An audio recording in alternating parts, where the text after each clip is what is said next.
Olá meu caro, aqui quem fala é o professor Edmilson Cruz e eu estou aqui para falar para você sobre a história da Rússia.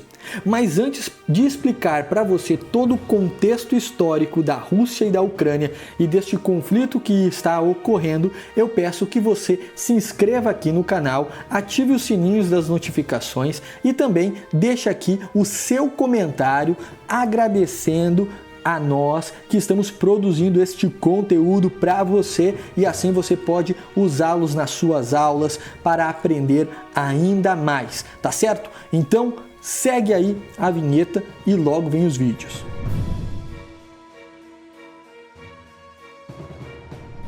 A Ucrânia e a Rússia sempre tiveram fortes ligações territoriais, culturais e sociais. A ligação entre a Rússia e a Ucrânia começou lá no século IX com o surgimento da Rússia de Kiev. A Rússia de Kiev era formada por três povos. Primeiro, os povos eslavos, as tribos eslavas que habitavam a região do leste europeu e da Sibéria, segundo o historiador Flávio Josefo, são descendentes dos povos citas, que habitavam o norte do Mar Negro. Os povos citas são originários dos filhos de Magog, neto de Noé, que fizeram então a sua migração para o norte. Outro povo que forma a Rússia de Kiev são os povos Rus. O povo Rus tem sua origem nas tribos varegues, originárias da Suécia, que habitavam o norte da Europa e que depois migraram para o sul, habitando a região da Rússia, Bielorrússia e Ucrânia. As tribos varegues suecas também são descendentes de Magog, por parte de seu filho Suev, pai dos suevos, segundo o historiador Johannes Magnus, último arcebispo da Suécia, em sua obra História de Todos os Reis Godos e Suevos. O terceiro povo é o povo Moski. Os povos Moski saíram da região da Geórgia e Armênia e migraram para o norte. Do povo Moski surgiu o nome Moscou, que deriva da palavra Mozok, que vem do nome Mozok, que era também filho de Jafé, neto de Noé. O reino de Kiev existiu até as invasões dos povos mongóis no século XIII.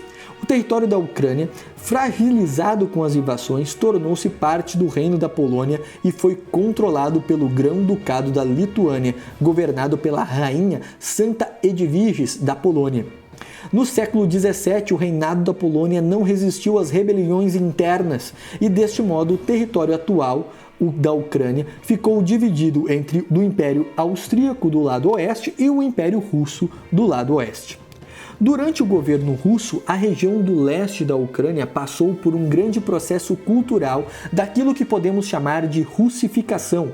Isso levou o povo ucraniano da região a só falar russo e a ter fortes ligações culturais com a Rússia. Contudo, com o fim do Império Russo e o fim do Império Austríaco, as coisas só iriam piorar para os ucranianos. Em fevereiro de 1917, inúmeras revoltas lideradas pelos sovietes começam a acontecer em Moscou.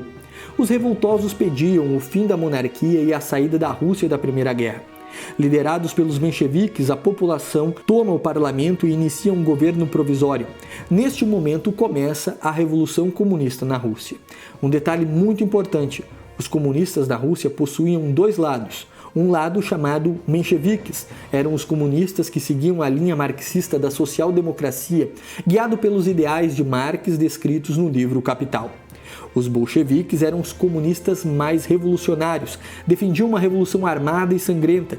Suas ideias se fundamentavam no Manifesto Comunista de Marx. Em maio de 1917, ocorreu a primeira aparição de Nossa Senhora de Fátima em Portugal aos três pastorinhos.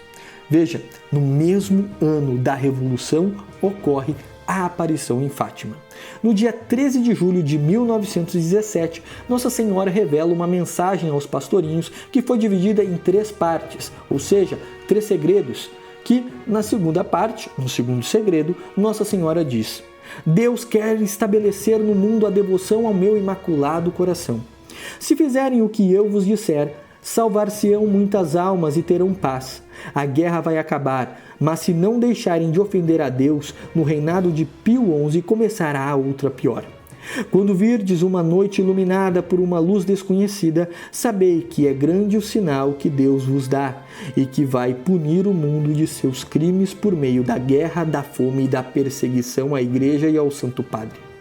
Para impedir, virei pedir a consagração da Rússia a meu imaculado coração e a comunhão reparadora dos primeiros sábios. Se atenderem aos meus pedidos, a Rússia se converterá e terão paz. Se não, espalhará seus erros pelo mundo, promovendo guerras, perseguições à Igreja. Os bons serão martirizados, o Santo Padre terá muito que sofrer, várias nações serão aniquiladas. Por fim, o meu imaculado coração triunfará, e o Santo Padre consagrar-me-á à Rússia, que se converterá e será concedida ao mundo algum tempo de paz. No dia 13 de outubro, em uma outra aparição, ocorreu o famoso milagre do sol diante de 70 mil pessoas em Fátima. Neste mesmo mês, mas no dia 25 de outubro de 1917, os bolcheviques assumiram o poder, iniciando uma guerra civil na Rússia que se encerrou em 1921 com o surgimento da União Soviética. Durante a existência da União Soviética, o povo da Ucrânia sofreu muito nas mãos dos comunistas, principalmente por dois motivos. Primeiro, ocorreu antes da Segunda Guerra Mundial, quando apenas a parte leste da Ucrânia pertencia à União Soviética, que foi o Holodomor. O Holodomor foi uma grande fome que ocorreu na Ucrânia por conta das políticas econômicas comunistas de Stalin. Entretanto, entre os anos de 1932 e 1933, milhões de pessoas morreram.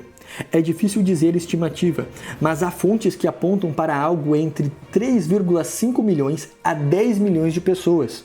Os ucranianos, para não morrer de fome, começaram a fazer até mesmo atos de canibalismo, como nós encontramos em relatos biográficos, como este que eu vou ler aqui para vocês, sobre a memória de uma ucraniana chamada Katerina Nikogita. Muitos camponeses desapareceram. As pessoas perderam a cabeça de fome e comeram umas às outras. Na aldeia onde eu vivia, houve um caso em que uma mãe quebrou a coluna vertebral de seu filho e o cozinhou em um caldeirão e o comeu. O segundo motivo pelo qual o povo da Ucrânia sofreu foi o famoso caso da usina nuclear de Chernobyl. Durante a existência da União Soviética, a Ucrânia se tornou uma importante região para a Rússia, principalmente por sua localização com saída para o Mar Negro. A Ucrânia se tornou um polo econômico e nuclear da Rússia. Em 1991, com o colapso da Rússia, a Ucrânia se declarou um país independente e iniciou seu processo de nacionalização. Nesse momento, muitos reconhecem que a Ucrânia se tornou independente, porém, ela nunca perdeu sua independência com a Rússia. No mesmo ano, em setembro de 1991, a Rússia cria o Bloco SEI, Comunidade dos Estados Independentes, por dois motivos. Primeiro, para impedir os países que integravam a antiga União Soviética de perderem sua dependência econômica da Rússia, e segundo, impedir que os Estados Unidos e a Europa realizassem acordos militares com os seus países vizinhos. Ou seja, a União Soviética acabou, mas o Partido Comunista Russo sempre tentou dominar aquela região. Entretanto, durante a década de 1990, quem assumiu neste novo modelo a Rússia foi Boris Yeltsin. Yeltsin era um presidente extremamente despreparado para governar a Rússia. Inclusive, certa vez, em um encontro com Bill Clinton nos Estados Unidos, ele apareceu bêbado e foi ridicularizado diante de todos por Clinton. Percebendo a fraqueza da União Soviética, os Estados Unidos iniciaram um processo de expansão de sua influência, integrando países do leste europeu na OTAN, como a Polônia, Bulgária, Romênia e Albânia. Porém, tudo mudou nos anos 2000, quando Vladimir Putin assume o poder da Rússia. Putin, que era um ex-agente da KGB, que sonhava em reconstruir a Rússia grande e aumentar a sua influência no mundo, ele iniciou um processo para reconstruir a Rússia. E dentro deste processo, a região da Ucrânia fazia parte dos seus planos. A partir dos anos 2000, Putin realizou inúmeras políticas para reconstruir a Rússia e seu poder mundial. Uma delas foi expandir seu território de influência. A primeira região que Putin olhou foi a Ucrânia, por vários fatores. Os russos sempre consideraram a Ucrânia como parte do seu território, inclusive como parte originária. A Ucrânia está localizada muito próxima de Moscou e não pode receber nenhuma influência dos Estados Unidos, da União Europeia ou da OTAN. Metade da população ucraniana fala russo e possui uma forte ligação cultural com a Rússia, principalmente a região leste. A Ucrânia, precisamente a península da Crimeia, possibilita os russos de dominar todo o Mar Negro e possuírem assim uma saída para portos de águas quentes.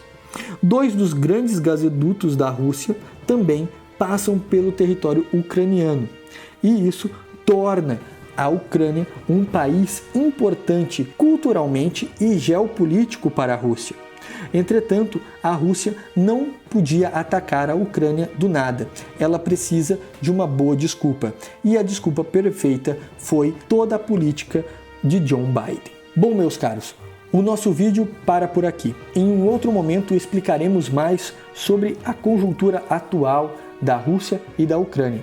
Mas este vídeo tem como objetivo explicar para você a história inicial e o contexto inicial deste conflito. Espero que você tenha gostado.